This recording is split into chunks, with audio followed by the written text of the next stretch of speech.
Good evening. One of two men accused of murdering a Linton, Indiana woman pleads guilty as charged.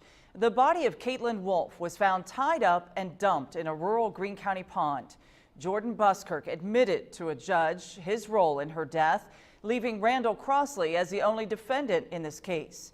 News 10's John Swanner was at Buskirk's hearing this morning. In tonight's top story, a man facing murder charges decides not to take his case to trial. John? Well, Patrice talked to any prosecutor and he or she will tell you something along the lines of, you never know what could happen at a trial.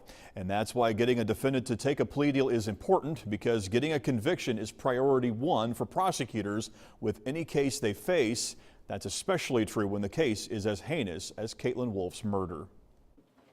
Greene County prosecutors walked out of court Tuesday with a major victory in hand. Jordan Buskirk, one of two defendants charged in the June 6th murder of Caitlin Wolfe, has signed a plea deal admitting to his role in the crimes. Well, I think that was important to the family for them to hear him today come in front of the judge, in front of all of us, and take responsibility for what he did to Caitlin. Buskirk admitted to 4 felony charges. Count 1, murder. Count 2, conspiracy to commit murder. Count 3, conspiracy to commit rape. And count 4, criminal confinement. Under the agreement, counts 1, 2, and 4 will be sentenced concurrently.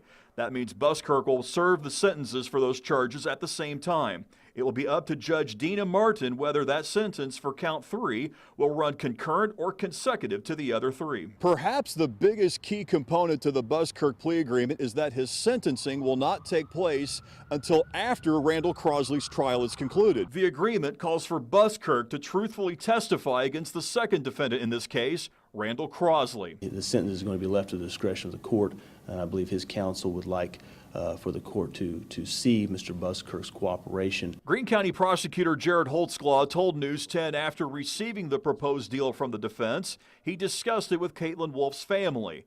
The family gave their consent, but what they want out of it will come from outside the courtroom. They wanted to know whether they would be able to hear at some point Mr. Buskirk take responsibility and explain exactly what happened and why it happened, and there will come a day where they will hear that as well.